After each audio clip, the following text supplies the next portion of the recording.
Mr. Larry introduced today about the vision of SIBCA, the importance of creating this platform for all of you, for the partners, for the industry, for the consultants, the MEP as well, and benefit from the learnings and the experience, the expertise from all these great speakers that we had during the day.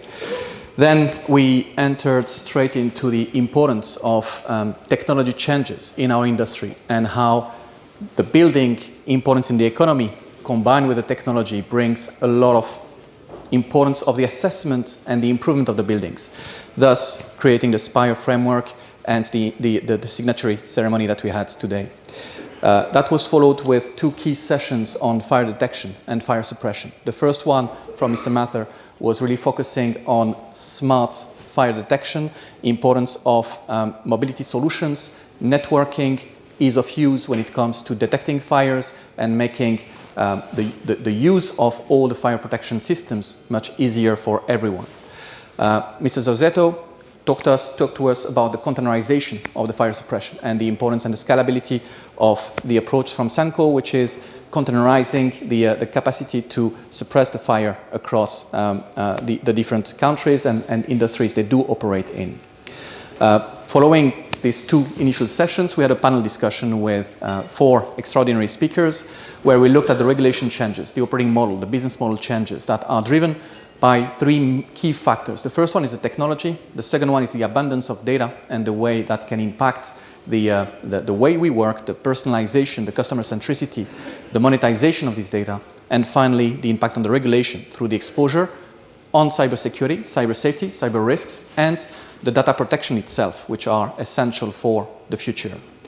After the first coffee break, we had the session from Mr. Fahmi Jabri about the importance of digital transformation in the industry and more importantly, the sustainability. More importantly also, the personalization of the way we can operate in the industry and the capacity to create experiences that are totally different than what we knew in the past. Following to this session, one of the key messages from Mr. Achille and Koning was about connectivity as a utility in the building. It's not just about electricity, water, or gas. It's also about connectivity, the importance of the wireless experience, and the fact that connectivity right now is becoming the way to move the fiber to the edge. After that, we looked at not exactly in this sequence, but the fire protection in terms of vertical evacuation and the capability to have predictive fire protection and smart systems to look at the variation of pressures and the capacity to save life through predictive systems. The security as well, when it comes to audio systems, was touched on by Mr. Clairwood from Zenitel, and the importance of protecting the buildings by managing the vulnerabilities and the ability to prevent cybersecurity issues, cyber safety issues with the right standards, with the right methods, with the right systems to ensure that everyone is very safe.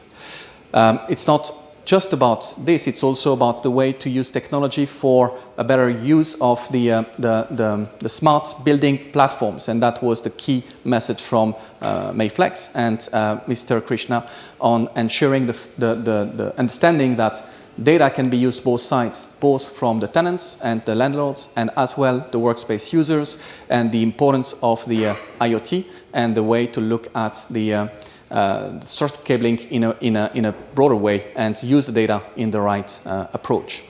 Mr. Alshimi walked us through the industrial revolution and the 4 key pillars, 4.0, industrial revolution 4.0, and the 4 key pillars to develop digital transformation architectures. First of all, the connectivity. Second of all, first of all, the IoT devices. Second of all, the connectivity, the cloud, and the ability to deliver all this value through a partner ecosystem that needs to be built and strengthened across the industry. After the break, we looked at the importance of water, oil, and acid leak detection. And Christophe from TTK walked us through the smart cabling versus the traditional cabling and the capacity of TTK to address this kind of issues and limit the consequences of these leaks. Finally, we looked at the smart advanced analytics usage, the deep learning capacity, and the decision-making systems that Pelko and Ms. Vidya walked us through for the last sessions. A lot of learnings all across the day. I learned a lot today, I have to say it. And this is just the beginning. Tomorrow we'll have another set of sessions, workshops, more practical, more in-depth with your teams and colleagues to explore further all these technologies and how they can help each and every one of you and the industry to become stronger and better together. I would just reuse the words of Mr. Suresh and Mr. Ala this morning about the importance of the ecosystem, the importance of building strong relationship between partners, and the fact that altogether the value is much, much stronger than with individual companies. With that, I would like to thank you very, very much for your attendance today, for your participation, and for all the inputs that we had during the day. It was really a very nice first iteration of SIBCA, and thanks, Mr. Larry, for the opportunity of having all of us together here today. Thank you very much, gentlemen.